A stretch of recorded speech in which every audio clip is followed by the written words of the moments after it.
moving on to some FSU talk. We talked about it last week without Holly here. Look, it was actually refreshing. A lot of FSU guys commented on it. They enjoyed Dave and I's banter.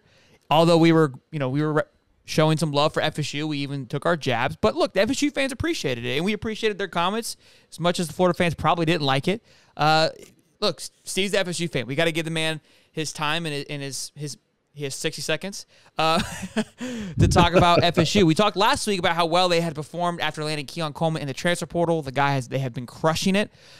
But what sucks as a Florida fan is they're doing a great job in recruiting.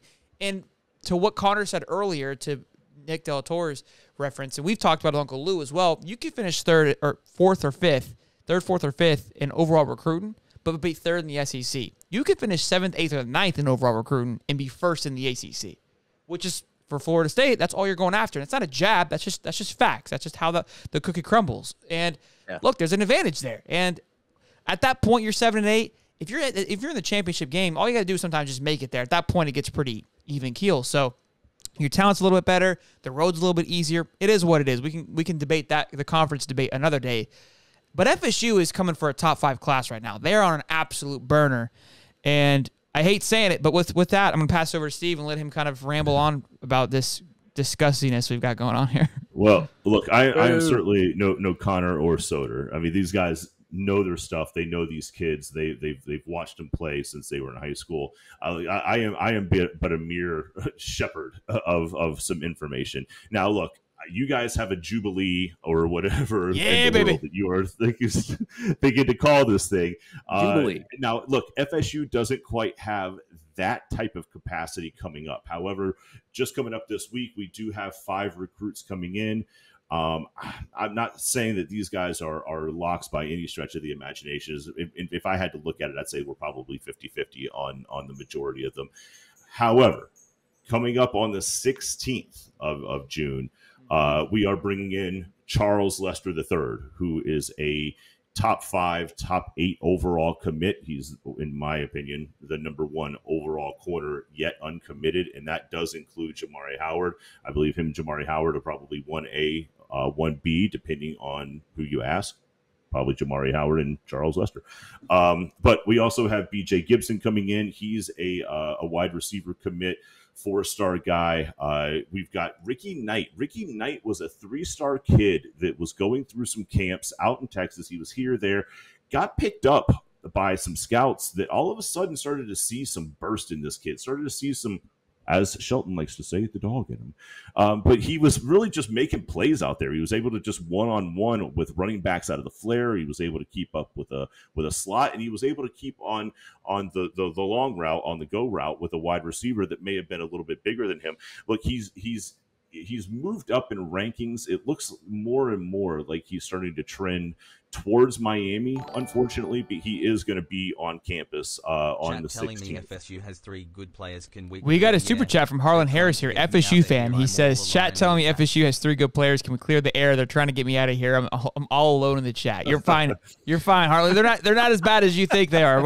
Wait till Daniel comes back in here. You're muted. You muted yourself, Holly. Hey, well, for those FSU fans that do watch our show, there's plenty of Miami slander, especially coming from me. So they'll enjoy that too. You muted yourself again, Steve. Steve, you're muted. Steve. I don't know what you're hitting, bud. You're muted. I don't know. You hit something on your computer, Steve. You're muted, bud guy. It's on. It's from your computer. I don't know. You hit something. It's not your mic. Well, I'll go into some of the visitors though. He was talking about Ricky Knight. Ricky Knight, actually, he runs track too, so he is a pretty good speedster. I don't have his 100-meter times here exactly, but they do have Alex January as in the month, visiting too, and Kevin Levy, a cornerback from West Palm Beach, Florida, and he's currently trending for Florida State. He's a 3-star guy, ranked 186th. 180, I guess, or not 180, 860th, and I guess that's what On3 has him as. But they really do have a really, really good visitor weekend on the 6th or June the 23rd. There's gonna be 17 guys already officially visiting, but I think what's important about this weekend too is they have Landon Thomas and Luke, their quarterback and tight end, the number 1 tight end in the country, being landed. Obviously already committed. Luke already committed. with Jonathan Daniels, offensive tackle, who Florida has been heavy on. But right now it looks like it's between LSU and Florida State. He's from Pensacola. That's his area. On3 has him at 89% to Florida State. And we talked about Nazir Johnson. He's there. Right now it's 46-40, so it's pretty close, but he'll be visiting that weekend, defensive lineman. A lot of these kids that are visiting, Dylan Stevenson, Ricardo Jones, Micah Danzy, James Madison, all these kids that I just mentioned are all trending towards Florida State. And having them all there at the same time, I mean, look, I hate talking about it. This is supposed to be Steve's segment, but I love how he has a technical difficulties. But look, as much as we want to talk shit and kind of throw the shade here, they're doing a good job. And they're doing a good job with teaming guys up and having this 1-2 punch with Landon Thomas and Luke, their quarterback and tight end, visiting at the same time with these other guys that are already leaning that way. I wouldn't be shocked if they landed a few studs there on that weekend. And that's the weekend that Friday Night Lights, mind you, for the Florida Gators. So, yeah, they've got 8 guys in the top 250 that are trending their way visiting that weekend. 2 of these guys look to be in the top 150. There's 1 or 2 guys in the top 200, and the other 3 are like top 250. And I mean, they're all trending Florida State. That's not the ones that are already committed. I mean, of course, Landon Thomas, he went to Georgia. You flipped him back over to Florida State, so that was a big feather in the cap for Norvell. I'm pretty sure he's not leaving at all now, and he is the #1 tight end. I know that they said Georgia's was the #1 tight end, but yeah, it's frustrating when they do that. I'm like, dude, like you can't have I feel like I see the #1 go like every week. I'm like, somebody else was #1 last week. Like, what are we doing here?